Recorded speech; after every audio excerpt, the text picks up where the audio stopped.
Niki Ustaz banyak yang ada Pak Eko, Nggih. izin Pak Nggih. Atau tak sian yang pati. Mboten napa-napa. Nggih, Pak Tikno. Nggih.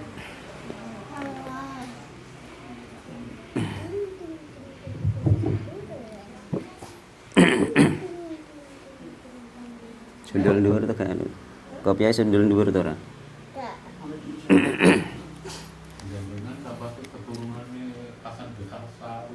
Assalamualaikum warahmatullahi wabarakatuh.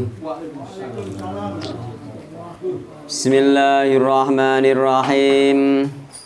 Innal hamdalillah wassalatu wassalamu ala Rasulillah wa ala alihi wa ashabihi wa man walah. Wala haula wala quwwata illa billah wa man ittaba'a huda ila yaumil qiyamah amma ba'du fa inna asdaqal hadithi kitabullah wa khairal huda huda Muhammadin sallallahu alaihi wasallam wa syarrul umuri muhdatsatuha fa inna kulla muhdatsatin bid'ah wa kulla bid'atin dhalalah wa kulla dhalalatin finnar. Ikhwan wa akhwat rahimani wa rahimakumullah, patut kita panjatkan puji syukur kehadirat Allah Subhanahu wa taala yang mana pada sore hari ini kita dipertemukan kembali oleh Allah Subhanahu wa taala di majelis yang mulia ini dalam rangka bermajelis ta'lim, yang dengan bermajelis ta'lim ini mudah-mudahan dimudahkan jalan kita menuju surga Allah Subhanahu wa taala sebagaimana yang Rasulullah sallallahu alaihi wasallam pernah sabdakan, man salaka tariqan yaltamisu fi ilman sahalallahu lahu bi tariqan ilal jannah.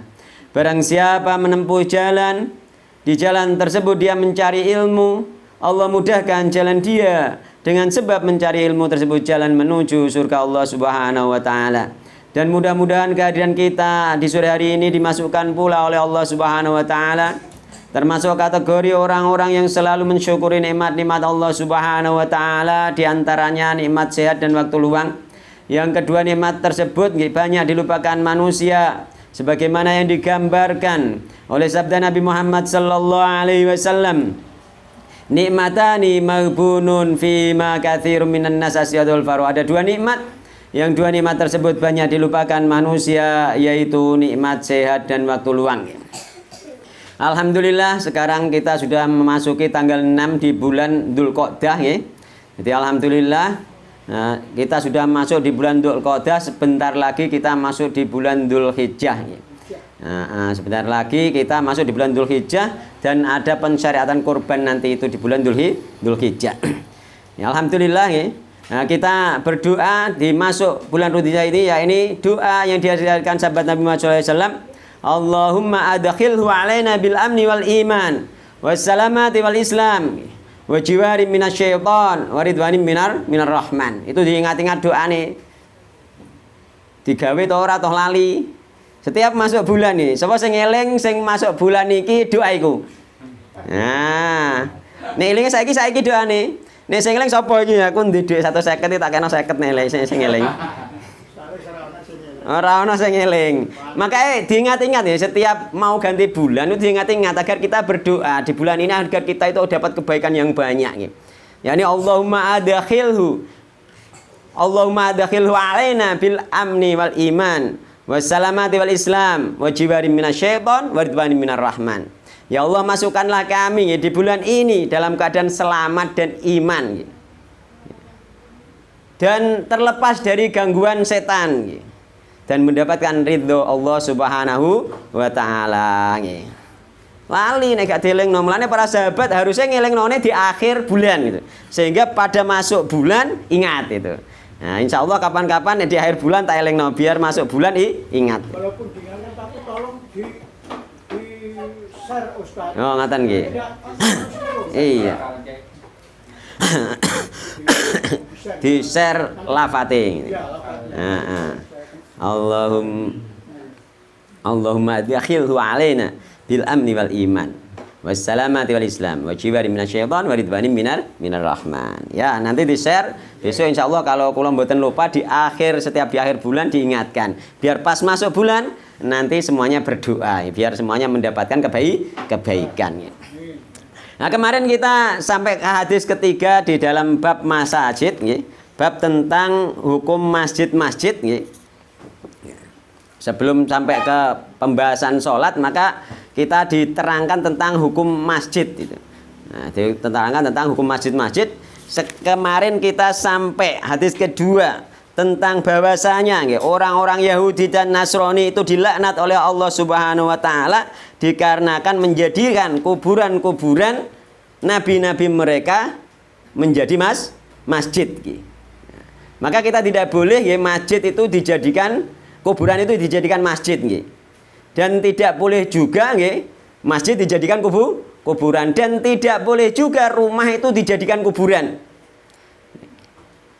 Ono dalile omah gak oleh didadekno kuburan. Piye maksudnya? Ora tau dienggo salat, ora tau dienggo maca Al-Qur'an, iku jenenge rumah dijadikan kuburan. Mergo inti di kuburan itu ning nggone hadis-hadis, ketika kula ngecek hadis yang banyak, intinya itu adalah yang tidak dipakai di kuburan adalah sholat, kecuali yang diajarkan Nabi, sholat jenazah dan juga baca Al-Quran.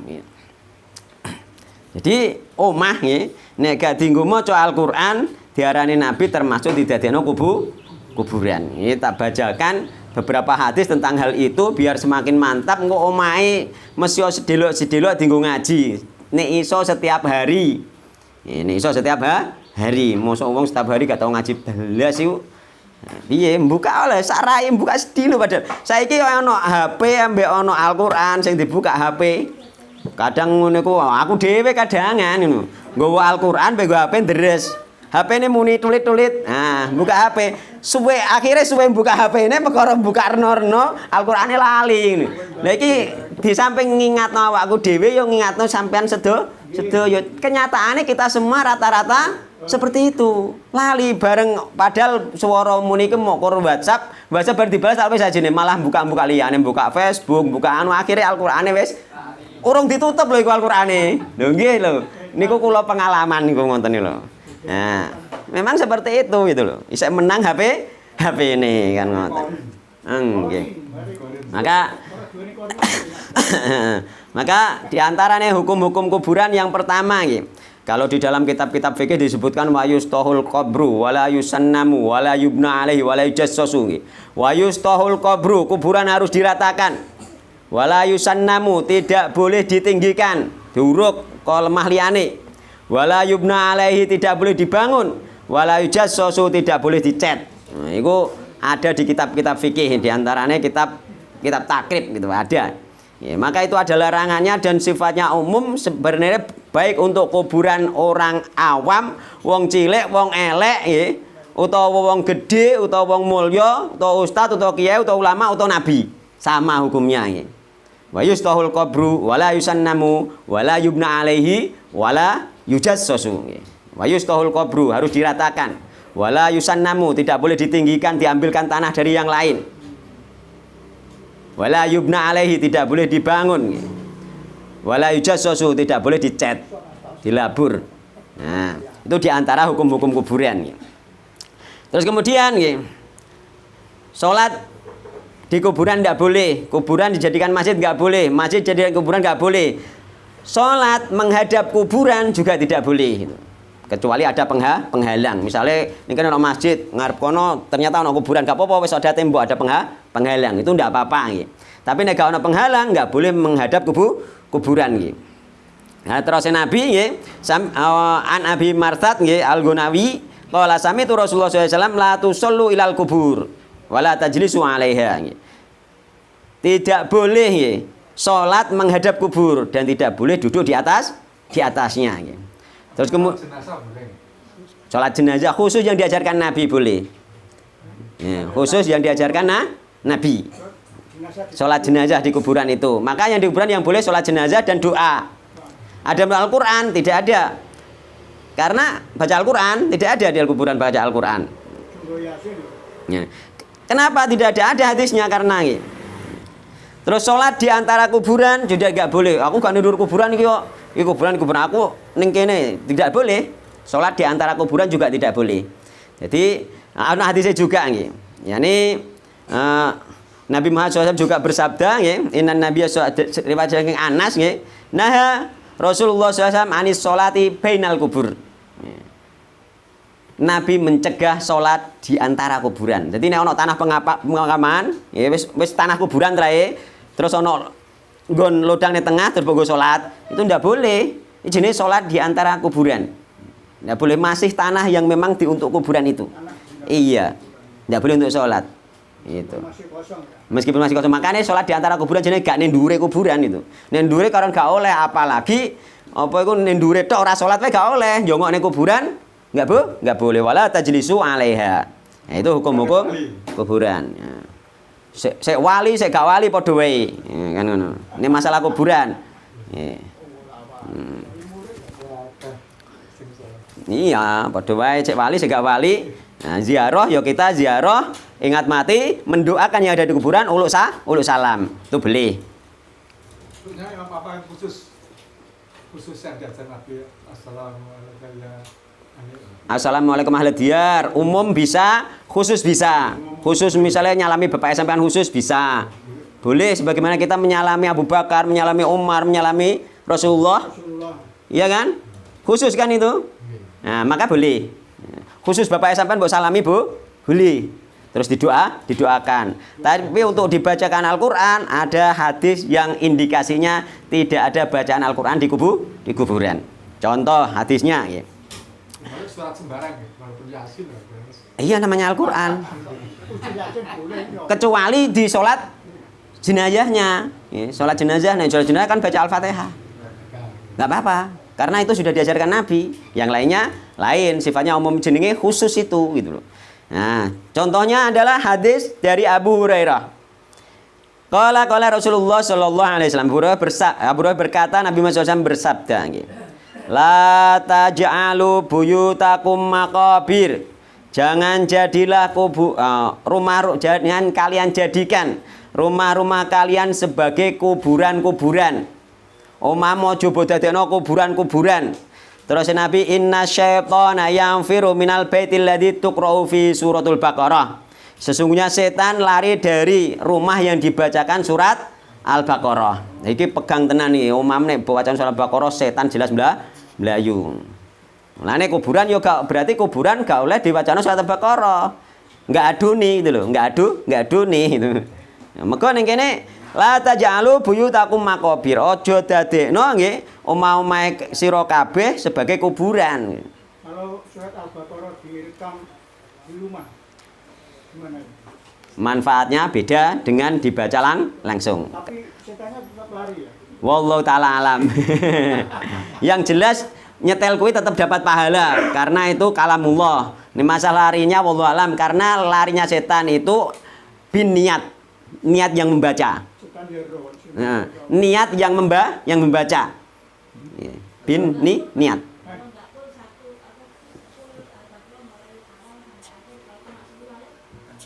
Wallahu taala alam. Yang jelas di apa itu kalau ingin ya diselesaikan. Yang jelas kalau ingin diselesaikan, kalau nggak sanggup ya diselesaikan beberapa hari, nggak apa-apa. Iya mocone misalnya sedina salempir bar dhewe to. Gitu. Sedina salempir bar dhewe to. Bar dhewe engko nek selanya kula niku nek selanya angger bar magrib matuk isya iku kula pun selesai surat Al-Baqarah itu. 2 juz. Aku biasanya bar maghrib sampai isya. Nah, kadang-kadang aku setiap hari di rumah itu Al-Baqarah selesai karena bar maghrib sampai isya. Ketika aku gak murojaah yang lain biasanya ngono. Jadi rumah itu tenang, rumah mesyo elek, mesyo sampai nek tekan omahku aku wong miskin lho, omahku elek. Murung iso bangun omah, dhuwitku tak nggo bayar sekolah terus. Tenang. Lah wong iki wae apa iki tahun kenaikan ngarep iki kan anakku daftar ulang cah loro, sing siji masuk MTS. Iku persiapannya paling gak 10 juta lho. Sing tak pikir kuwi tok, omahku ora tak pikir tapi ayem gitu loh. Nah, pokoknya apa sering tak bacaan Al-Qur'an iku beda dengan yang lain dan anak-anak nurut kabeh anakku ngene iki nurut. Winter nah. Bagus sing ngono kok. Iya. Jadi memang doa dan rumah karena anak-anak menjadi akhlak dan karakternya itu di rumah itu gitu. Rumah sering dibacakan Al-Qur'an itu berbeda gitu loh. Nggih.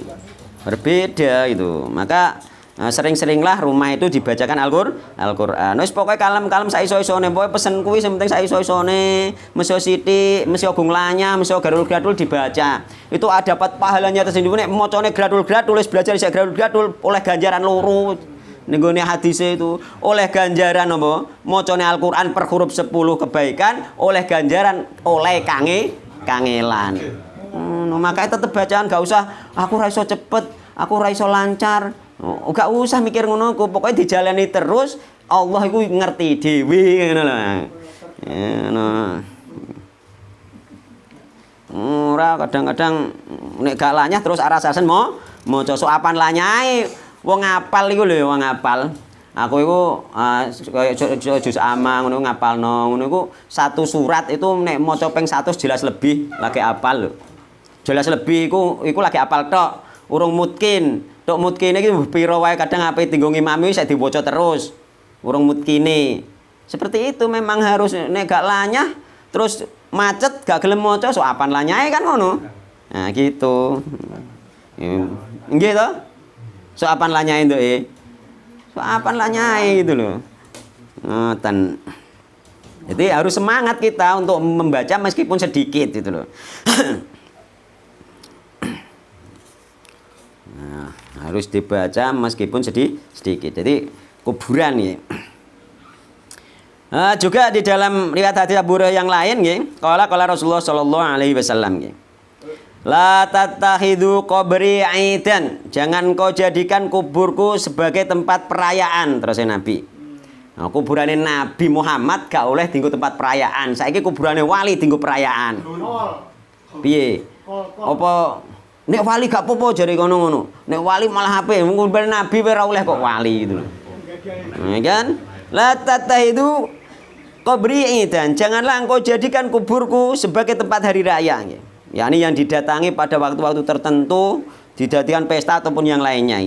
Wala taj'alu buyutakum kubura, dan janganlah engkau jadikan rumah-rumah kalian sebagai kuburan. Gitu. Seperti itu. Omah nek gak tinggu maca Al-Qur'an, gak tinggu maca sholawat, gak tinggu zikir, gak tinggu salat nggih.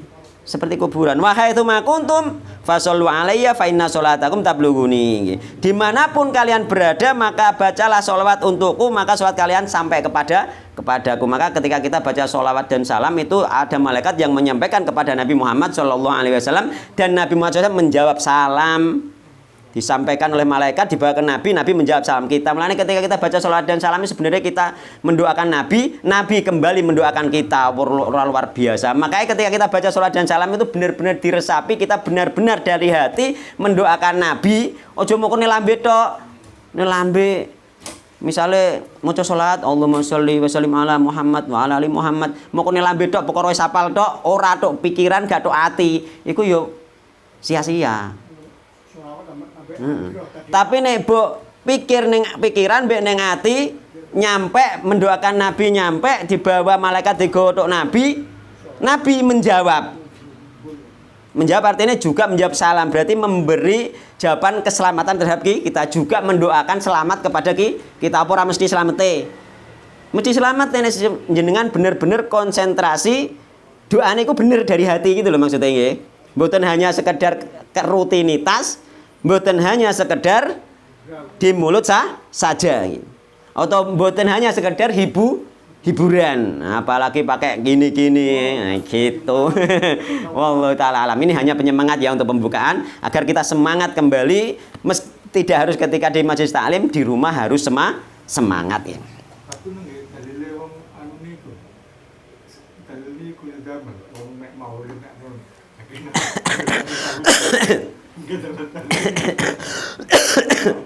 Aku aslinya saya watu, aku bisa minum obat di malam Jumat atau gak kelar tangi, nyuntik no aku malam Jumat libur Pak Suratman, aku mana suntik malam Jumat, gak kuat tangi, piye neh suntik, terus ngombe obat, iki Ahad iso ngaji to ora ya? Aku tak pikir angger Sabtu awan aku wis enteng, tak lebokno ngajine nek Sabtu awan aku isih abot, aku mesti WA Pak Arjito. Mergo mben Ustadz Amin duwe jeda waktu untuk persiapan ngono. Tapi kok Sabtu awan aku enteng ya wis tak terusno mesti isih pilih titik-titik. Gitu. Bon, sekarang hadis nomor 3. Ya, sekarang hadis nomor 3. Wa Nabi Hurairah radhiyallahu anhu qala ba'athan nabiyyu sallallahu alaihi wasallam khailan faja'at birajulin farabatu bisariyatin min sawaril masjidi. Al hadis ada lanjutnya, muttafaqun alaih. Wa Nabi Hurairah radhiyallahu anhu dene watake sange Abu Hurairah radhiyallahu anhu kala ngendika sinten Abu Hurairah.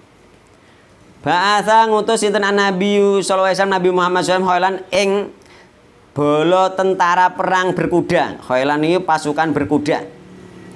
Jadi Nabi Muhammad SAW mengutus pasukan berkuda untuk patroli di perbatasan kota Madinah. Jadi sering ada patroli karena apa? Untuk apa? Untuk memantau apakah ada mata-mata atau ada musuh yang menyerang. Itu ada patroli berkuda. Memang kebiyen taruhane mempertahankan agama itu nyawa, diserang, diperangi. Maka koyo saiki enak wae kita kan. Jadi setiap perbatasan dijogo, dikiteri. Barangkali ada yang mau menyerang atau ada mata-mata siaga terus, siaga perang gitu pada zaman Nabi. Nah, taruhannya nyawa mempertahankan agama gitu, untuk menyebarkannya juga gitu. Terusan tentara ini ternyata ketemu seorang laki-laki gitu, ditangkap gitu. Ditangkap karena mencurigakan gitu, laki-laki asing. Padahal laki-laki tersebut ya ini birojulin, rojul tersebut siapa? Rojul tersebut nggih sinten niku? Sumamah bin Utsal. Sumamah bin Utsal. Sumamah bin Utsal itu adalah dia itu salah satu penguasa Yamamah. Dia seorang pemimpin dari Bani Hanifah. Dia itu termasuk salah satu pemimpin yang mendapatkan surat dari Nabi untuk diajak masuk Islam. Termasuk salah satu. Jadi Nabi Muhammad SAW itu dulu di tahun 6 Hijriah itu menulis 8 surat untuk menyurati raja-raja itu. Di antara salah satu ini yang ditangkap ini Sumamah. Sumamah ini ketika mendapatkan surat dia malah marah.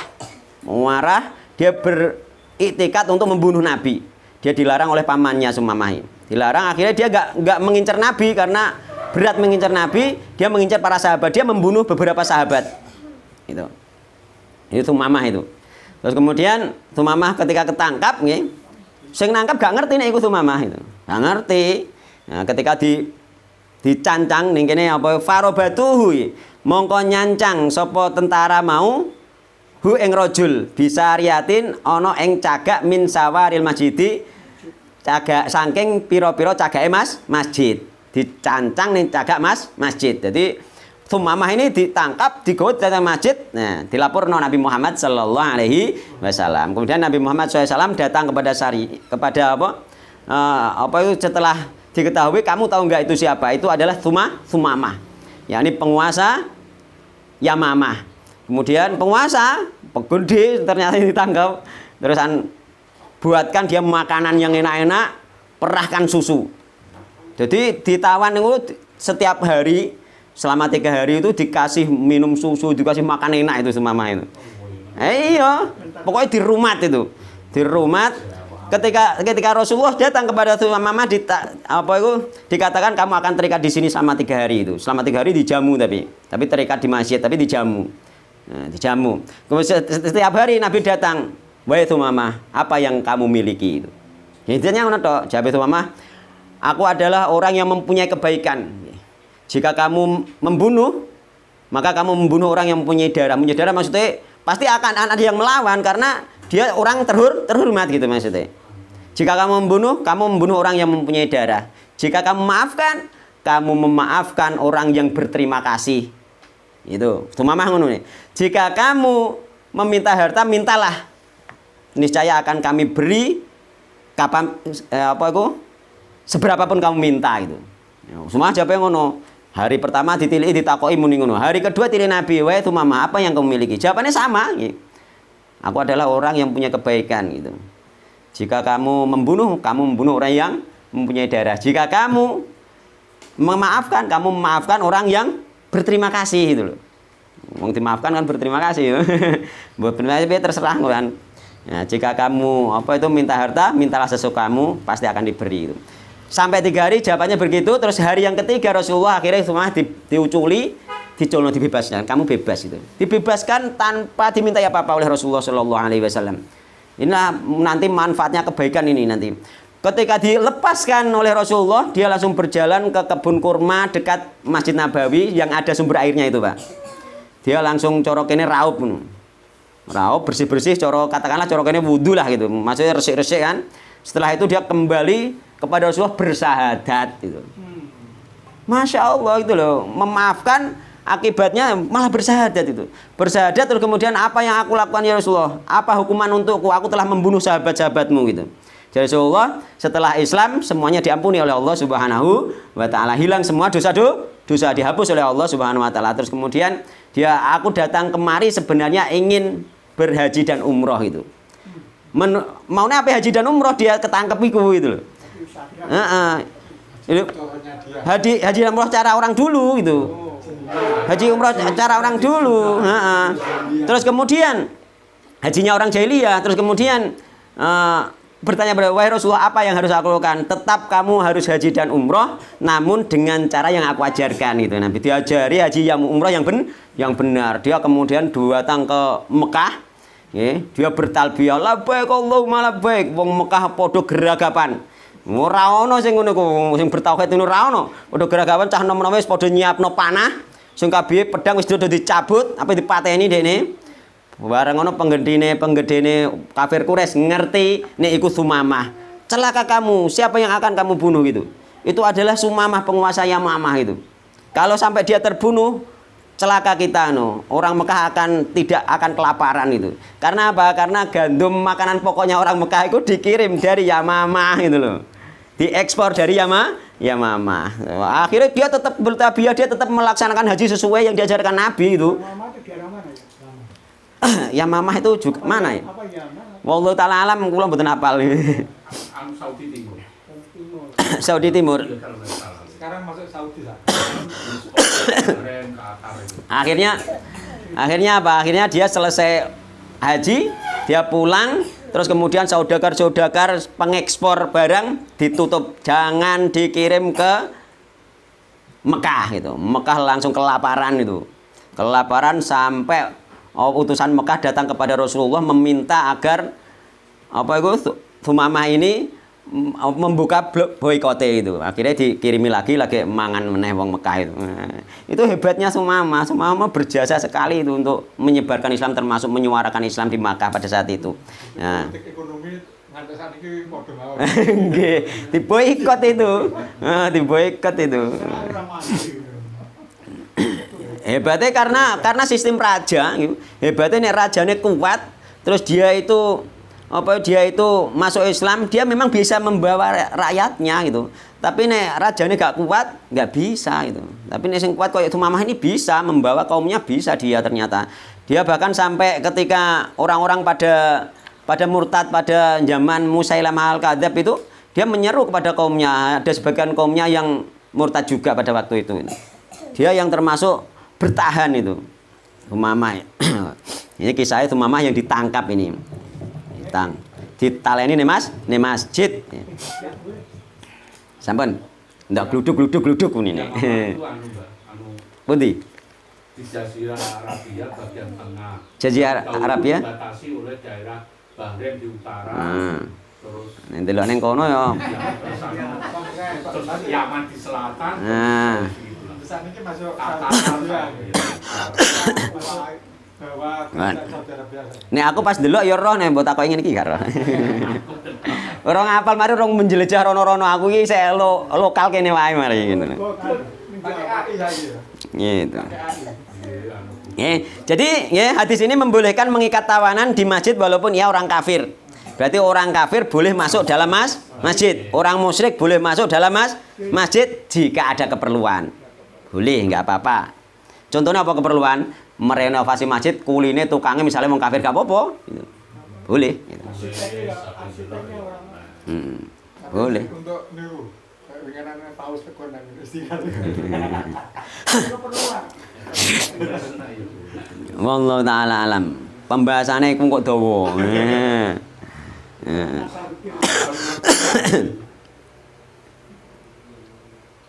Boleh ya. Boleh masuk masjid ya. Namun ada perbedaan-perbedaan di antara ulama, di antara Imam Syafi'i membolehkan orang musyrik memasuki masjid selain Masjidil Haram. Nah, Masjidil Haram tetap gak boleh kata Imam Syafi'i. Ya, karena apa? Karena ada nas Al-Qur'annya. Ya, ini fala yaqrabul Masjidil Haram ba'da amihim hadza. Madinah. Ini menurut Imam Syafi'i yang nggak boleh hanya masuk Masjidil Haram. Ini menurut Imam Ahmad boleh meskipun Masjidil Haram ketika ada keperluan. Kecuali untuk merenovasi boleh. Masuk ke Makkah boleh. Kecuali untuk merenovasi itu menurut Imam Ahmad. Tapi menurut jumhur ulama hadis itu tidak boleh masuk daerah haram baik untuk keperluan haji, umroh atau untuk keperluan yang lain setelah tahun 9 Hijriyah, setelah tahun 9 Hijriyah setelah penaklukan kota Makkah itu loh. Nah, kota Makkah tahun 8 Hijriyah, tahun 9 Hijriyahnya itu dilarang orang musyrik. Jadi innamal musyrikuna najasun fala yaqrabul Masjidal Haram. Tidak boleh mendekati gak oleh apalagi masuk gitu loh. Nah, itu untuk khusus ini tidak boleh gitu. Itu masjidnya bukan seluruh tanah haram betul. Nek menurut seluruh tanah haram menurut ulama ahli hadis nggih. Jadi ini perbedaan pendapat di kalangan para ulama. Ada batasnya, Bang. Iya. Daerah Batas orang kafir. Ya lah iya, dibatasi gitu. Dilarang masuk. Ada tandane nek wis ning kono itu. Enggak boleh. Tidak sih bebas. Masjid apa? Urusan yang di tanah. Di tanah haram ya. Tanah haram. Karena di tanah haram itu dilarang apa menumpahkan darah, dilarang apa menebang pohon, dilarang berburu, ya membunuh binatang, dilarang mengambil barang temuan. Di dalam hadis itu dibuat dilarang mengambil barang temuan kecuali untuk diumumkan. Kecuali untuk diumumkan. Makanya aslinya itu juga sebenarnya ning kene juga harusnya seperti itu kok nek barang temuan. Kene gak niat ngumumno jotel itu loh. Mergo apa? Iya nek gak niat ngumumno jotel. Ya barang temuan iku. Ben wonge nek goleki isek ning kene jecah kan ngono. Apa wegenane ana jam keri ning gone jeding detail. Terus dikek ning jero masjid di ngenteni wong ya ora nemokno wonge balekne jeding kan wis ra ono ya wis klengak-klengok kan. Cok umpama gak detail dhek mesti niat ngumumno, kak ya roh temok. Masjid Ranim ya. Nggih. Makanya misalnya jenengan umpami nggih, jame keri ning gone jeding masjid misale. Sampeyan tok oh keri jeding, balik kan otomatis ning kono kan. Makanya nek nemok aja dijuko, ben dititik wonge ngono lho. Maksude iku ngono. Temok dijuko. Gitu. Beno wae nek cara aku ana jam ning kecer nendi ning jeding sing ning apa njarno ben wonge sing duwe eling oh keri jeding jadi detail kan temok. Lah keri jeding jadi detail wis gak ono ape takok sapa ngono. Nggih. Harusnya ngono nggih. Dadi nek jangan temok sing model-model ngoten ini jeding-jeding atau masjid ning apa beno ben dititik wonge. Harusnya seperti itu nggih. Jadi memang aturan seperti itu bagus sebenarnya itu. Jadi dilarang mengambil jika tidak untuk diumumkan. Juga dilarang wong non muslim yakni wong musyrik wong kafir untuk memasuki tanah haram. Memang seperti itu. Ya, kemudian hadis keempat. Wan hulan sangking Abu Ramalih radhiyallahu anhu anna Umar satene Umar iku marra liwatan sapa Umar bi Hasana ngliwati Hasan. Hasan itu adalah penyair Nabi Muhammad sallallahu alaihi wasallam. Hasan ini penyair. Ya, ini Hasan bin Thabit, syair Rasulullah sallallahu alaihi wasallam. Kunyai Abu Abdurrahman.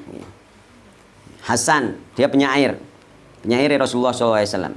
Yunshidu. Nek diwaca yunshidu iki maknane bersair nggih. Bersair nek yunshidu, nek yang sudu maknane goleki. Oh, bedane aduhe ngono tulisane padha. Jadi nek nasada yang sudu maknane mencari, nek ansada yung sidu maknane bersair, berdendang, bernyanyi, bersenandung. Nah, seperti itu. Coro wong Jawa nembang gitu. Nah, seperti itu. Gending, ya kan Pak, nek Jawa. Gending. Nah, itu melewati Hasan. Beliau Hasan ini dalam keadaan bersair fil masjidi, di dalam masjid, jero masjid. Falahato mongko Umar menatap beliau ini Hasan dengan tatapan sinis. Tatapan sinis maksudnya dengan pengingkaran gitu. Dipeliriki karo Umar. Wah, bersair dipeliriki karo Umar. Penceringi. Iya. Ya tatapan sinis bentuk pengingkaran maksudnya ini. Faqala mongko matur sapa Hasan nggih. Qad kuntu teman-teman ana sapa ingsun. Iku ungsidu nggih. Apa nembangake sapa ingsun yakni bersair sapa ingsun wa filan iku tetep ing dalem sandinge ingsun man utahe wong. Huwa ya utahe man iku khairun luwih apik mingkat timbang karo sira. Jadi, wae Umar, aku iki wis tau nembang ning masjid. Nek sandingku wong luwih apik timbang karo sampean jadi. Yani Rasulullah sallallahu alaihi wasallam. Lah aku nembang ning masjid nek Rasulullah ora di apa-apa lah ambek kowe kok mbok peloroi ngono. Iya. Itu di dalam riwayat lanjutannya Umar itu juga lewat apa lengkapi Umar juga membantah apa kowe ndek saksi ngono bereng gitu. Umar bantah-bantahan yo. Nah, tapi akhirnya dia kalah karena kalah dengan bukti. Nah, Allah taala alam. Napa? Oh, kesimpulannya boleh bersair di dalam masjid. Kenapa Umar itu mengingkari? Ya, ini aneh pembahasannya. Kenapa Umar mengingkari? Karena Nabi pernah melarang bersair di dalam masjid. Gitu. Jadi di dalam riwayat Imam Abu Dawud dan Imam Tirmidzi, bahasanya anna Rasulullah sallallahu alaihi wasallam iku naha mencegah sinten Nabi antun sida ing yen to bersair sapa al asy'aru pira-pira sair fil masjid di dalam masjid. Jadi Nabi pernah melarang para penyair bersair di dalam masjid gitu. Maka ono Hasan bersair wajar, Umar itu nahi mungkar itu loh. Peloro itu seharusnya memang wis bener Umar itu posisinya. Tapi ternyata ada keringanan, ada apa itu? Ada dispensasi dari Nabi tentang bolehnya bersair. Karena ternyata Hasan sendiri pernah bersair tidak dilarang Nabi Muhammad SAW. Maka para ulama mengatakan ternyata yang dimaksud yang dilarang Nabi itu adalah syair-syair yang di situ mengandung sesuatu yang ejekan atau rayuan atau cabul atau dusta atau yang mengandung syair-syair kesirikan. Itu yang dilarang. Tapi ada pun syair-syair yang dibolehkan, syair-syair yang memberi semangat untuk belajar, syair-syair yang memberi semangat untuk berperang, syair-syair yang memberi semangat, pokoknya memberi semangat, atau syair-syair yang menimbulkan hati itu menjadi dekat kepada Allah, maka itu dibolehkan, itu loh. Nah, maka sampai nyanyi-nyanyi nenggone masjid boleh sebenarnya, tapi nyanyian sing syair maksudnya syaire itu bener itu. Nih, Syair dengan nyanyi itu beda. hampir sama. Bedanya nek diiringi musik gitu. Hampir sama. Makanya nyanyian pun disebut syaire piye kan seperti itu gitu. Sama, hampir sama. Sampai nyanyi syair hampir sama. Tanpa musik. Iya. Boleh. Boleh. Asalkan yang isinya itu benar, tidak cabul, tidak menimbulkan syahwat ya itu boleh. Nah, seperti itu. Yang tidak boleh musiknya gitu. Ceramah masuk dengan musik itu. Maka syair-syair diiringi musik juga banyak sebenarnya gitu. Yang di lagu-lagu Arab bareng kan syair-syair juga itu diiringi musik. Kalau diiringi musik tidak boleh gitu. Kalau nggak diiringi musik boleh. Gitu. Pengertian musik itu dengan rebana beda nggak? Rebana sama musik sama saja. Zaman Nabi tetap disebut musik itu rebana itu. Berarti pakai hadroh seperti ini nggak boleh. Sebenarnya tidak boleh. Kok sebenarnya itu Iya toh. boleh. Tidak boleh sebenarnya. Tapi kenyataannya dibolehkan orang-orang ngono maksudnya, Pak. Sebenarnya tidak boleh. Tapi ada katanya kategori alat musik yang dibolehkan dan mana ada rinciannya. Ada rinciannya itu, nggih. Aslinya kalau ditelusuri, nggih, yang dipakai zaman sahabat oleh anak-anak itu dikatakan juga oleh Umar namanya itu seruling setan. Sama sebenarnya. Meskipun sama nggih. Cuma memang yang dilarang khusus itu dulu memang ada sebuah kendang yang di situ yang memang ciri khasnya orang banci itu. Itu yang paling dilarang gitu loh. Nah, memang hanya tingkatan-tingkatan saja. Sebenarnya secara hukum sebenarnya secara hukum semuanya sama. Sama semuanya. Gitu. Contoh ya Ustaz. Contoh waktu upacara ya kita menyanyikan syarat. Upacara kita menyanyikan lagu Indonesia. Gak apa-apa lagu nih. Tapi kalau nggak ada musik. Iya, nggak apa-apa lagu nih. Nah, Diiringi musik kan. yang bermasalah kan di musiknya. Wallahu taala alam. Yang bermasalah di musiknya. Nek lagu ini itu bagus tuh, lagu kebangsaan itu sebenarnya bagus-bagus juga nih. Bagus tapi tanpa musik kan. Iya. Jadi nek ada musik kurang asik. Enggak, kenyataannya enggak. Kenyataannya penyair-penyair. Coba dulu penyair-penyair Gebian, penyair Jawa Gebian itu hebat-hebat itu. Tanpa musik mereka bersair itu. Kusmus rembang ya gawe syair. Maka silakan jenengan yang baik bersair iso ngerangkum syair-syair sing menimbulkan semangat ngaji misalnya. Gak apa-apa gitu. Gitu. Ngoten. Nggih. Jadi ulama sepakat ya bahwa syair yang dilarang itu adalah kecuali mengganggu lho ya ning masjid ana wong ngaji, ana wong salat sampean nyanyi syairan. Ya ganggu bantene alon-alon gak apa-apa, padha alon-alon kabeh ana sing bersair, pujian ngene iku lho bersair iki. Nah, wis cara saiki pujian lah. Pujian dilagok-lagokno ngono iku gak apa-apa sampean, sing penting gak banter-banter, gak ganggu liyane. Sing liyane salat, sing liyane zikir, sing liyane maca Al-Qur'an, masing-masing tidak saling mengganggu gak masalah. Nggih. Adapun guyonan omong kosong nggih di dalam masjid itu dilarang oleh Umar. Umar bin Khattab sampai gawe nonggon tempat duduk-duduk di luar masjid iki kanggo wong guyonan ngono gampangane cara saiki. Iya, heeh. Nek wis bosen ning masjid pengen guyonan ning njaba aja ning jero masjid gampangane ngono cara saiki. Gaekno karo Umar tempat cangkruan cara kene ngono. Iya, bisa. Bisa ben gak ben tidak menodai kehormatan masjid itu. Tapi wong donga di nyanyekno iki ora repot. Yo gak anu. Kurang sip. Nah, saiki wa anhulan saking Abu Hurairah malih. Radhiyallahu anhu qala Rasulullah sallallahu alaihi wasallam, "Man utai sampeyan iku sami alamun, ngrungu sapa man rajulan wong lanang, yang syudu kang goleki sapa man. Dolatan ing barang kang ilang. Dolah iku asline kalau orang Arab dinggo kanggo kewan ilang. Kewan lanang wedok jenenge dolah. Kewan yang hilang, tapi para ulama mengatakan ini sifatnya umum nggih, sehingga semua yang hilang. Fil masjid di dalam masjid. Nek ana wong ngumumno nggih. Barang hilang nggih. Di dalam masjid goleki barang hilang di dalam masjid, fal yakul mongko becik ngucap sapa wong sing krungu. Perintah iki sampeyan lah ganjaran muni ngene. La radallahu alaika fa innal masajida lam tubna li hadza. La radha muga-muga ora balikake ha ing barangem sing ilang. Sinten Allah ing barang sing ilang, sinten Allah alaika ing atase sira.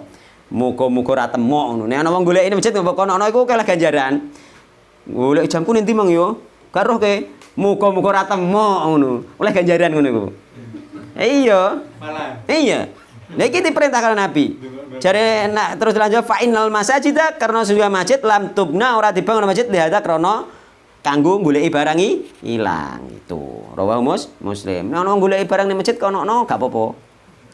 Oleh ganja, aja mangkel nek sampean goleki dikono wong aja mangkel ngono lho. Oh iya kleru aku gitu. Heeh, kleru aku aja mangkel. Ngene. Muga-muga ora temok ngono. Iku apa sebagai apa pengingkaran nggih. Heeh. Takon barangnya kali ya kados ini. Iya enggak kejadian takon ya takon. Iki kan mencari jenenge takon biasanya. Heeh. Lah iya enggak boleh itu di dalam masjid enggak boleh. Di dalam masjid enggak boleh. Heh? Takonnya kudu nang jebone masjid. Iya, kalau di luar masjid boleh. Di dalam enggak boleh. Pak Ali takone pas ngapone. Nah, jadi jika seseorang mendengar ada orang lain mengumumkan kehilangan atau mencari barang di dalam masjid, maka harusnya diucapkan seperti tadi, muga-muga ora temok. Ngono. Masjid ora di golek-golekan ngono.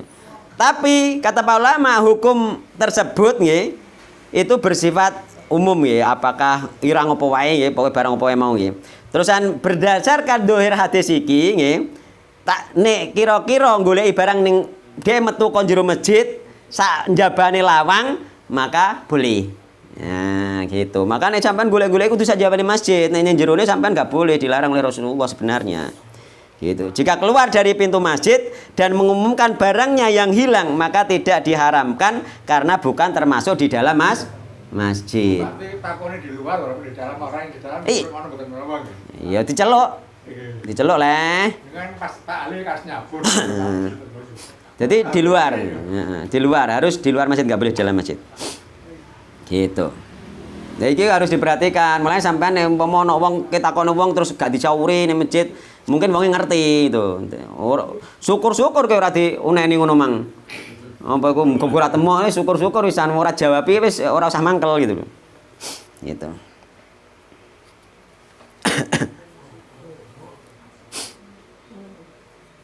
Nyataan ya.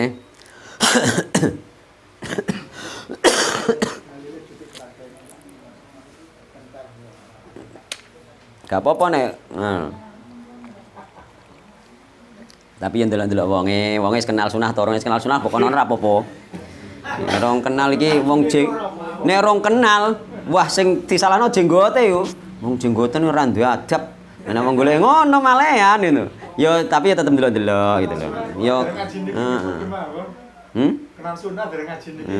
Tapi nek kenal sunah kan dia akhirnya mencari-cari gitu. Kan selalu penasaran mau kenal sunah. Ya, Bon. Saiki dilanjutne hadis lagi nggih. Ben oleh rada akeh.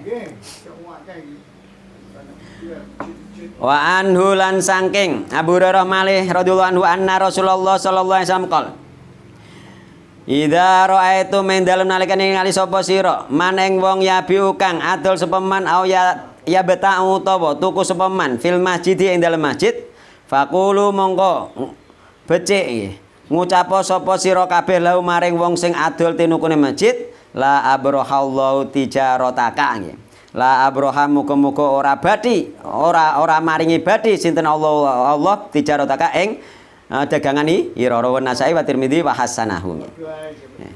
Muga-muga ora bati, muga-muga gak dikai bati karo Allah. Jadi sing ngekei bati ku Allah nek menurut hadis iki nggih. Maka kita jual beli itu pasrah kepada Allah, bener-bener harus sing bersih. Mesti klarangen nek kira-kira tuku ya misalnya ya mesti klarangen ning ngene kancam nek wis padha jujur-jujure nggih. Mesti kok larang sithik nggih, ora ana sing bodoni wis jelas. Insya Allah barokah, insya Allah dikai badi karo Allah Subhanahu Wa Taala. Itu. Ojo kok bodoni, sementing oleh badi akeh ndak bisa, nanti nggak barokah. Atau intinya di masjid itu tidak boleh. Nggak boleh. Muga-muga adolem gak bati. Tapi dol tinukune masjid sah mboten? Sah nih dol tinukune, syarat jual beline yang penting ana ijab kabul kok. Ora masalah masjid nek jual beline tetap sah. Tapi dia berdosa gitu. Melanggar masjid, menodai masjid. Hadis nomor pira Mang? Nomor 6 nggih. Jadi disyariatkan atau disunahkan untuk mendoakan nggih, muga-muga ora dikei badi karo Gusti Allah ning gone wong sing adol tinuku ning masjid sebagai apa iku? Sebagai teguran. Nggih. Yang keras ditegur, peneguran, dia ben mikir gitu. Jual beli masjid pas jagung aku dia tahu mboten asal. Enggak boleh. Enggak ada barangnya. Jual belinya sah, namun tidak barokah nggih. Tidak barokah piye? Tidak barokah bisa jadi tidak beruntung nggih. Tidak beruntung bisa jadi gak oleh untung secara dohir jelas atau mungkin tidak barokah. Hilang barokah wallahu taala alam ya. Lah, saiki kan ono ustaz kadang petentengan bakulan ning halaman masjid wae gak oleh. Kan akeh ngono iku. Nah, iya ta? Halaman masjid gak oleh. Nah, nek cara kula batasan masjid tetap seperti tadi. Pintu. Pintu masjid. Atau mungkin kalau dalam hati-hati mungkin bangunan bisa. Tapi sing asli pintu masjid. Pokoknya yang harus di luar pintu boleh bakulan. Ini tak kayak contoh nggih. Jadi batas masjid ini penting nggih. Mbah ana pertanyaan mbah ora roh. Yang penting kita barno masalah jual beli di masjid itu batasannya bagaimana. Ya, meskipun banyak perselisihan di antara para ustadz salaf sendiri, ada yang mengatakan di halaman masjid kalau masjidnya pageran halamannya tetap gak boleh kan seperti itu. Nah. Nek cara kula anut sing sesuai hadis iki. Lebih ringan. Ini kula lebih ringan. Kula iku wani kendel lebih ringan tapi ndek dalil. Jadi ora usah kuwatir. Botut yo alhamdulillah gak apa-apa. Tapi kula ndek dalil. Ya. Jadi ada kelanjutannya dengan hadis nomor 7. Ya. Rada suwe sithik gak apa-apa nggih. Kala-kala. Ana kelanjutannya ambek hadis nomor 7. Nomor 7 ini meskipun mungkin dibaca besok nggih. La tuqamul hudud nggih. Tidaklah ditegakkan hudud had fil masjid di masjid. Gitu. Iki ana di masjid lagi nggih. Hampir sama iki. Jadi tidaklah ditegakkan hudud di masjid. Hadis nomor 7 yakni wa an Hakim bin Hizam. Qala Rasulullah SAW la tuqamul hududu fil masjid. Tidak ditegakkan hudud di masjid. Wala yustaqadu dan tidak ditegakkan pula tidak boleh nggih ditegakkan pula kisos fiha di dalam masjid. Had hudud tidak boleh ditegakkan di masjid, kisos juga tidak boleh ditegakkan di masjid. Jadi hudud itu adalah apa? Hukuman yang ditetapkan syariat nggih, untuk kejahatan yang melanggar hak Allah. Contohnya apa? Zina, mencuri, ya toh? Apa minuman keras berarti cambuk, rajam, apa nih? Potong tangan misalnya pencuri. Ya, maka itu tidak boleh dikerjakan di masjid. Nek kisos adalah hukuman bagi nggih, kesalahan yang berhubungan sebagai tuntutan dari berhubungan dengan individu. Sampean mateni wong dituntut mati gitu. Sampean nyuwilno untune wong dituntut untune ya dicuwil gitu. Nah, itu kisos. Jadi memang gigi juga gigi itu. Zaman Nabi pernah ada yang mematahkan gigi. Giginya apa dipatahkan juga gitu. Jadi itu kisos namanya. Nah, itu nggak boleh dalam masjid. Namun ternyata Nabi Muhammad SAW kisos nggak boleh di masjid. Hukuman rajam, hudud, hukuman rajam maupun kisos, hukuman bunuh misalkan itu nggak boleh di masjid. Namun Nabi pernah melakukan hukuman rajam di dalam masjid gitu. Di dalam masjid, di luar pintu masjid. Jadi batasannya pintu. Di luar pintu masjid, di dekat pintu masjid itu. Jadi An Ibnu Abbas qala amara Rasulullah sallallahu alaihi wasallam bi rajmil yahudi wal yahudiyati inda babi masjidihi. Inda di sisi di dekat Masjid Nabawi. Enggak di dalam tapi di dekat. Maka di luar, asal di luar masjid sudah tidak dikatakan di dalam masjid gitu loh. Pokoknya asal di luar pintu masjid sudah tidak dikatakan di masjid. Itu nek cara kula yang paling kuat gitu. Terus kemudian pada zaman Nabi juga ada yang berjualan dekat pintu masjid. Bahkan berjualan di halaman masjid ketika hari Jumat itu kan. Ketika hari Jumat itu kan ada orang yang berjualan di halaman masjid. Sehingga pedagang di halaman masjid akhirnya wong sing Jumatan do metu iku. Nah, tapi itu yang dilarang bukan yang jualannya, yang dilarang itu jual belinya di hari Jumatnya, bukan jualan di halamannya itu yang dilarang itu. Nah, ini ada ya pada zaman Nabi ada yang berjualan dekat pintu masjid. Jadi An Abdillah ibni Umar disebutkan dari Abdullah bin Umar, yakni anaknya Umar. Ya. Anna Umar bin Al-Khattab, sesungguhnya Umar bin Khattab itu ro'a, melihat sapa Umar bin Khattab khullatan syara'a, jubah sutra yang dijual inda babil masjidi, di dekat pintu masjid. Inda di sisi, di dekat pintu masjid. Nah. Nabi Umar ngerti jubah sutra dijual di dekat pintu masjid itu. Faqala mongko berkata sinten Umar, ya Rasulullah wa Rasulullah lawis taroita lamun tuku jenengan hadihi ing iki jubah sutra falabista mongko nganggo sapa sira ha ing jubah sutra iki yaumul Jumat ing dina Jumat mbok yo sampean tuku wa Rasulullah iki engko dinggo nggo jenengan pakaian Jumatan.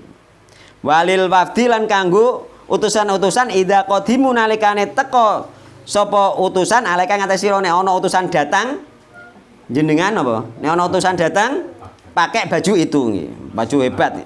Faqala Rasulullah SAW, inna ma yalbasu hadi malla khalaqa lahu fil akhirah. Sesungguhnya hanyalah yang memakai baju ini adalah orang yang tidak memiliki bagian baginya besok di akhirat. Nggih. Jadi begitu ya. Jadi ternyata pada zaman Nabi ada yang berjualan baju di dekat pintu masjid boleh, tidak dilarang oleh Nabi Muhammad SAW. Maka jika sekarang ada orang jualan di depan masjid, jangan dilarang gitu loh. Wong zaman Nabi aja gak dilarang gitu loh. Baru ketika dilarang kalau dia masuk di dalam masjid. Lagi pula misalkan ya, di dalam masjid ya, misalkan di dalam rumah. Misalnya aku bertamu nunggu Pak Harjito leren nemperi. Wis diarani mlebu omah to urung? Belum. Masih belum gitu loh. Nek wis mlebu lawange lagi di dalam rumah seperti itu. Maka zaman Nabi tidak dilarang, maka zaman sekarang kita ya jangan melarang. Umpama kita ngarani hati-hatine ya rada ngadoh ngono wae gitu. Melarangnya bukan karena alasan itu, tapi karena alasan ini mengganggu kelancaran orang yang mau masuk masjid. Yo ditertibkan saja. Bukan dilarang tapi ditertibkan, ditoto. Ngoten nggih, ditoto. Bon.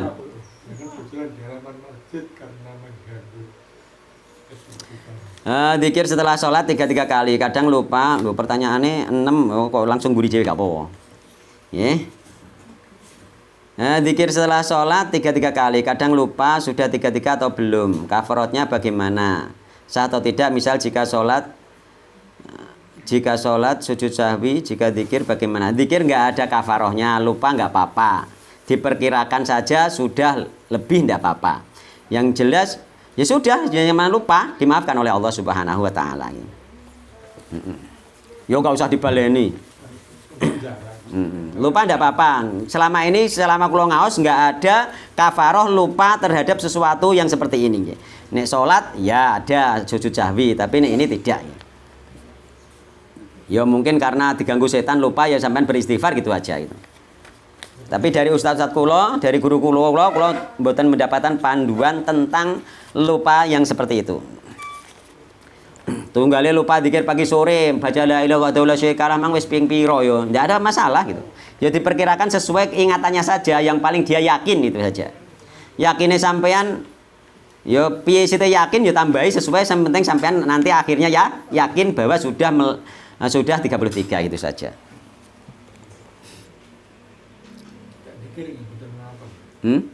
Tidak dikir enggak apa-apa, itu sunnah. Tapi rugi. Nah, rugi saja. Tidak dikir enggak apa-apa, tapi rugi.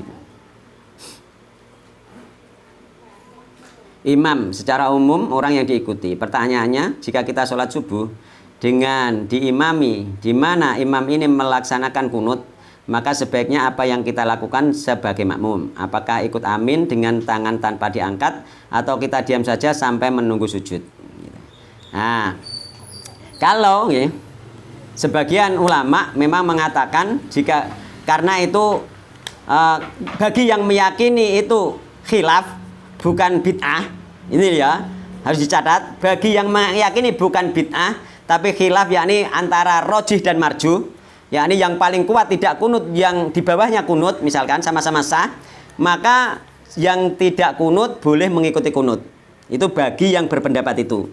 Tapi yang bagi berpendapat yang mengikuti sahabat yang mengatakan ya bunayya muhdas, wahai anakku, ini adalah sesuatu yang baru, muhdas, yakni kunut subuh itu muhdas itu.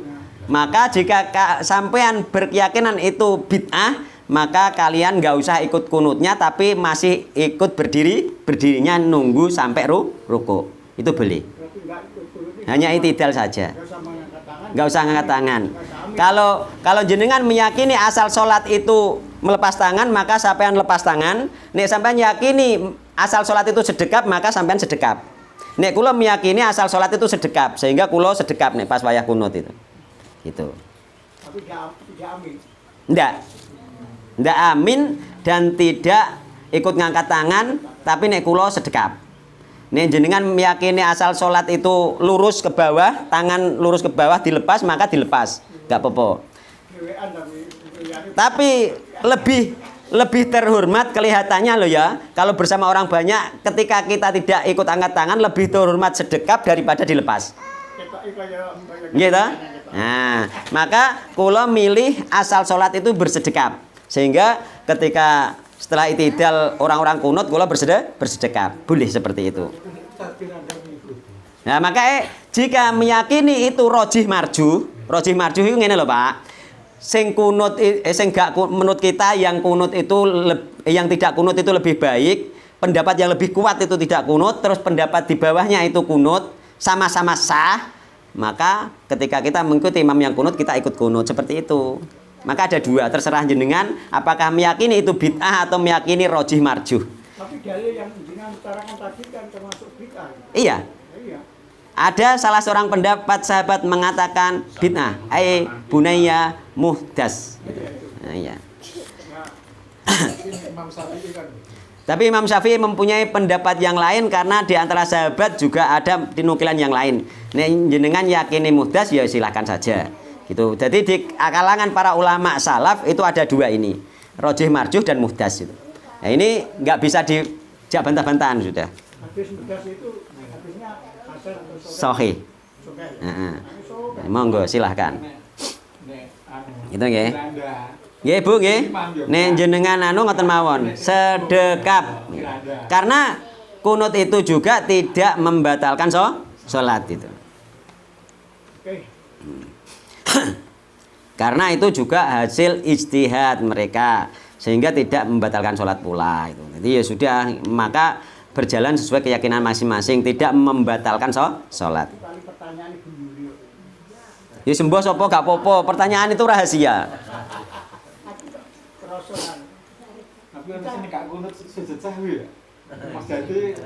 Apakah diperbolehkan melakukan usaha membuat papan nama seperti prasasti yang biasanya tertempel di kijing dengan maksud agar mempermudah pencarian makam dalam ziarah kubur? Tidak boleh, karena kijing haram, termasuk bangunan.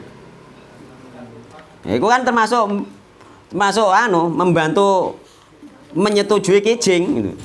Maka tidak boleh. Walaupun Mas Santok ditulisin nama. Iya kan termasuk membantu toh. Jenenge ta'awanu 'alal birri wat taqwa wala ta'awanu 'alal itsmi wal udwan. Ngijing ikut dosa boe wangi itu lho. Kemana dipasang fotone? Tuh. Wallahu ta'ala alam. Gitu. Nek kula lebih baik tidak usaha yang sekiranya nyerempet-nyerempet gitu loh. Tidak ngijing tapi diberi Pak tulisan nama. Lah iya tulisannya ning ndi kijing toh? Paesan, paesannya, Di tanah itu. di patoknya. Patoknya tok yang hanya dikasih nama. Di patoknya kan boleh ditulis kayak tenger. Nah, tengernya itu di nama. Sebentar ya. Sebentar. Lahir, mati, bulan berapa? Sebentar. Iku ora kijing. Paesannya, patok. Oh, pas aku tulisan ditemplekno ning kijing ngono mboten. Patok. Sebentar. Tapi yo repot yo masalah usaha lho. Sing repote pertanyaane wis masalah usaha iki. Kalau nggak ada tanah ya namanya bingung. Iya. Tapi nggih napa iku diusahakan, nek cara kula tetap diusahakan mboten. Karena dulu para sahabat yang dulu kan sudah ada tulisan. Nggih. Dulu sudah ada tulisan. Kenyataannya para sahabat yang meninggal kuburannya tidak dikasih tulisan. Yo niteni sak niteni tok ilang yo wis to, Pak. Enggak harus ya. Enggak harus. Sak niteni ne. Berdoa tidak harus. Iya. Yang penting mendekat di situ. Assalamualaikum tujuannya orangnya kan sudah sampai. Gitu. Maka di dalam hadis tak sebutkan ya. Patokan kula kenapa lebih baik tidak, nggih. Tidak dipilih tulisan lebih baik. Misalkan kok sampean gak usah kayak tulisan gak popo nggih.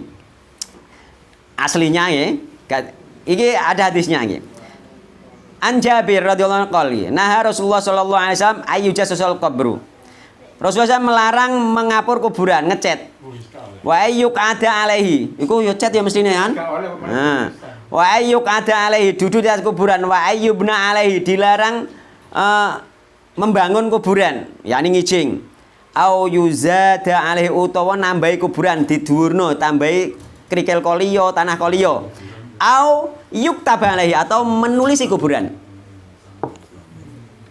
Ini teks aslinya seperti itu, atau menulisi kuburan. Cuma sebagian ulama mengatakan nek tulisannya tulisan api, syair-syair api, membangun gak apa-apa. Sing penting gak muji-muji berlebihan, ngono iku ulama. Tapi teks hadisnya tidak boleh, dilarang Nabi Muhammad au yuktaba alaihi, menulis di atas kuburan. Bentuk kijing Ustaz. Bentuk kijing. Kijing kan nyawa dulunya kan orang beli kijing sampai Iya. Ada yang semacam makam itu pembatas saja. Jadi dekat dengan tanah. Seperti macam pahlawan gitu. Piye? Ya, artinya hanya dikubengi, dibatasi Foto foto atau apa. Nek cara kula tetep aluk mboten. Heeh. Nek bake orang Aluk mboten. Karena itu termasuk, bisa jadi termasuk membangun. Karena membangun itu nggak harus pakai semen. Membangun itu pakai kayu bisa. Bangun itu apa harus semen? Pakai kayu bisa. Ya, kayu diubengno, dipageri, tetap jangan gitu. Wis biasa wae ilang yo gak apa-apa. Nek wis mbok tilekke niku kuburane wong tua bapak mbok tileki terus, mbok resiki terus, mbok salami, mbok dongakno angger mbok ziarahi, ndak apa-apa, gak ngarah HP ilang. Nek mbok tileki terus. Engko nganti anakmu yo bodohno, engko abine meninggal utawa meninggal yo kuburno sandinge kono yo, Cung. Engko lak dititik anake terus ora ngarah ilang pisan. Wis ngeri, dadi seperti itu. Umpama ilango, ora ana wonge ra roh kuburan sing ndilah, marane merek kuburan daerah kono, salam khusus ning kono ning gone bapak elah, ya tetep nyampe gitu. Enggak harus tahu tepat kuburannya. Gak usah repot-repot lah kita. Sing penting awak dhewe sesuai sunah Rasul, sing penting sesuai Ahlussunnah wal Jamaah, awak dhewe urip sepiro suwene. Jangan terlalu banyak kekhawatiran, khawatirnya hilang, khawatirnya ndak perlu. Mungkin kira-kira ada yang mati lah piye jalan. Ya, kekhawatiran apa to? Awak dhewe kadang-kadang khawatir kayak biyen duwe khawatir ya awak dhewe. Kadang kenyataannya gak jadi kenyataan iki rata-rata kekhawatiranane. Kaya aku iki mau tak khawatirno sampeyan iki kelar bayar to ya 10 juta ngono ya. Wayah bayar nyatane ya duwe ngono lho. Ngono lah wis, kenyataane nggih biyen aku kuat ora ya mondokno, nyatane ya kuat itu lho. Nek dipikir logika gak kuat itu. Nyatanya kekhawatiran kita nggak ada. Berarti kan ketika kita teliti dari kecil kita kekhawatiran itu sampai dewasa ini, ternyata kekhawatiran itu nggak nyata gitu loh. Apil nikah ngingoni anak wong nanti anak samene piye, nanti anak butane jajan ngene piye, ora sida nikah. Nyatane ketika nikah ya biasa-biasa wae. Ngono kan ngoten. Allah wis sing ngatur seperti itu. Jadi kita itu jangan terlalu banyak khawatiran. Ilang ya wis gak apa-apa kuburan gitu. Oke. Bolehkan niat zakat tetapi tidak mencapai nisab. Ya jenenge ya sedekah sunah gitu. Baik, bahkan luweh ya itu baik itu. Bagus itu malah pahalanya besar itu. Urung wajib dia wis gelem ngetokno. Tetapi kan tidak hukumnya enggak wajib. Tidak zakat mal, tidak wajib zakat mal. Enggak wajib dia, tapi ketika dia mengeluarkan dapat pahala sunnah. Sunnah hukumnya. Iya. Bagus tapi itu. Bagus. Bolehkan niat zakat. Zakat kan ono. Zakat aslinya zakat kan sedekah wajib mbek sedekah sunnah. Sedekah wajib jenenge zakat, sedekah sunnah ya sesuai sunnah gitu. Gitu. Maka itu saja nggih. Gak apa-apa mah bagus itu. Masya Allah luar biasa itu orang mencapai nisab lah gitu. Tapi jangan diukur. Kadang-kadang ada yang seperti itu harus 2,5%. Ya, terserah dia. Terserah kan Bebas. Sampean sak pertelone ora apa-apa. Ndek 150 bukan wong 50 ora apa-apa. Urung nisab iki ya urung khol pisan. Lagi duwe ge mang tak kena saiki misale. Urung khol urung setahun ya urung nisab.